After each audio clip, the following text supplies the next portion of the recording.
This week on News Time, we are back, baby. After weeks of working out of a temporary studio, News Time returns to the hallowed halls. This sounds very familiar, very familiar. Hold on. I'm sorry, guys. I gotta read over the script again. 200th episode, that's not right. This is the 202nd. 2 parts. I don't remember doing the first one. Indie Studio A24's. Oh, I got it. This is the second part of the episode I did 2 weeks ago.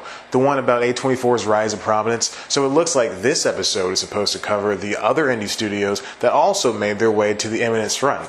Yes, that was a Who reference.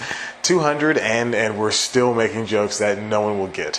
Why don't we start over and pretend that none of this ever happened? First impressions are important.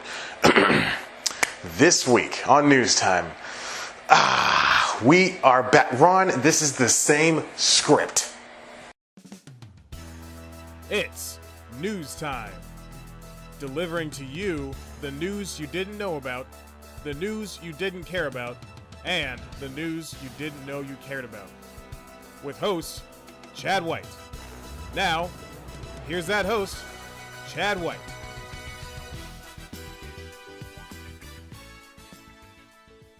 Did you happen to see episode 201? We featured a popular religious prophet as a character, and people were not happy. Welcome back to News Time. I'm your host, Chad White, and this is the comedy news that you didn't know about.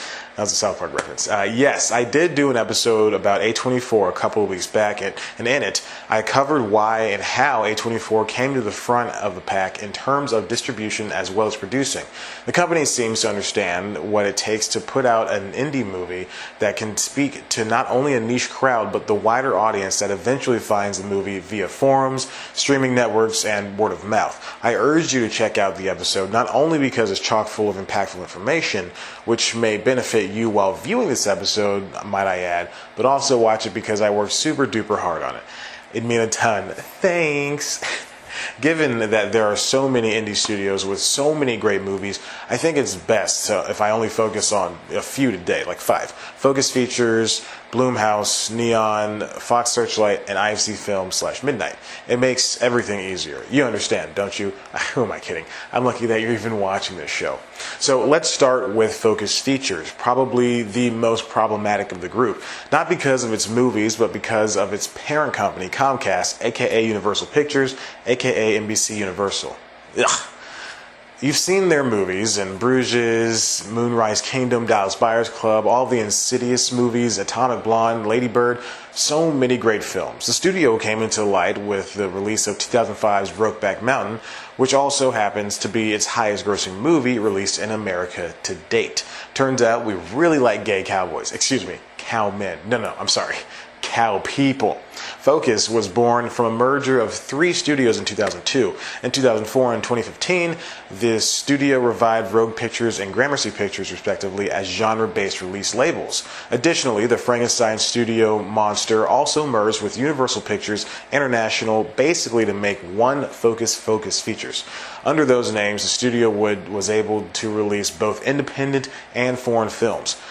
While Focus has the clout, others may not, like Blumhouse. This production company's been around for 18 years, only gaining traction 9 years ago with the found footage horror series that changed the way we watch scary movies, Paranormal Activity.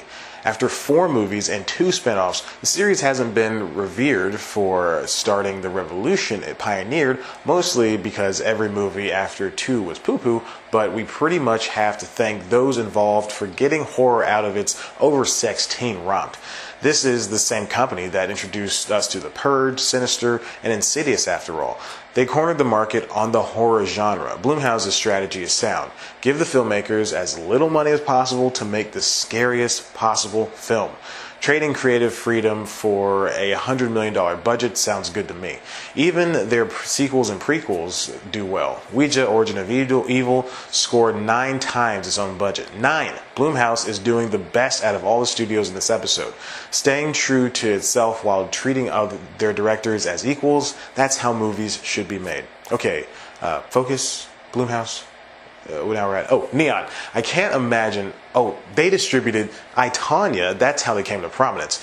What they lack in total releases, they make up for in recognition. Though the production studio only opened last year, it managed to help usher out some heavy hitters. Where are we, Ron?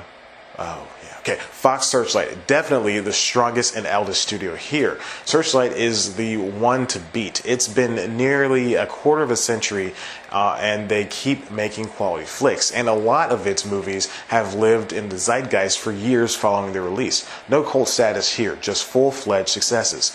While they have been around forever, I think it's fair to say 2009 Slumdog Millionaire put them on notice, and they haven't slowed down since. And finally, we have IFC Films and IFC Midnight. I'm only putting these two together because it's really what makes sense.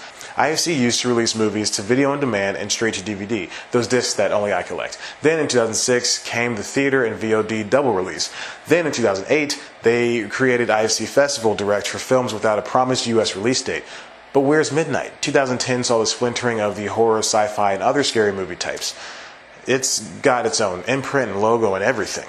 Each and every one of these studios and distributors had a rockish start or two, but boy, did they become mainstays in their respective genres, mostly horror, of course. A24 did have the same start, after all, when it released Spring Breakers, and now they have indie darling 8th Grade. IFC 2 made waves with the release of Boyhood, one of the most nominated films of the past 5 years. Slate contributor David Ehrlich did note a problem with these big spending indie movie studios, however. When they get an influx of cash, they tend to spend it. That's true of anybody, though. I mean, whenever I get any amount of dough, I like to spend it on penis tattoos, and they're exactly what you think they are. They hurt a lot.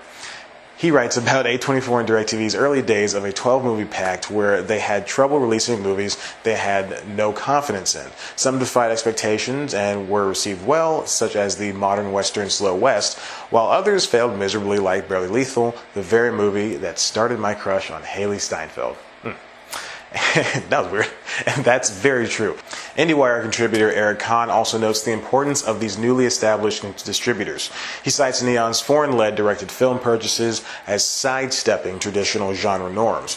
Canadian shot Colossal was directed by Spain's own Nacho Vigalondo, and Iranian-American Anna Lily Amirpour took the reins of The Bad Batch. Vanity Fair contributor Johanna Desta reports young distributors have made purchasing decisions like this since the beginning. Being a young production company in today's buzzy climate can be incredibly rewarding if you know how to do it. But you have to be malleable, and you have to know the rules. Romancing young filmmakers, cherishing their ideas, that's what'll get you to the top. Taking the time to find the right films to push your agenda forward, prepared for a risky film to fail, but being confident it won't. Those are the qualities a new studio should be looking for. Only then will they earn the cherished spot in the indie movie world. And that's all the news I have for you for this week on News Time. Well, why don't you subscribe and check out one of the videos? Of course, you can always head to the website, sleeplesscomedy.com, where there's stuff happening, of course. You can always follow us on Twitter at Sleepless Comedy. Follow me on Twitter at ChadBlackWhite. Like us on Facebook. Tumble with us. Nope. Listen to the Constitutionals podcast. That's embarrassing. Keep it in.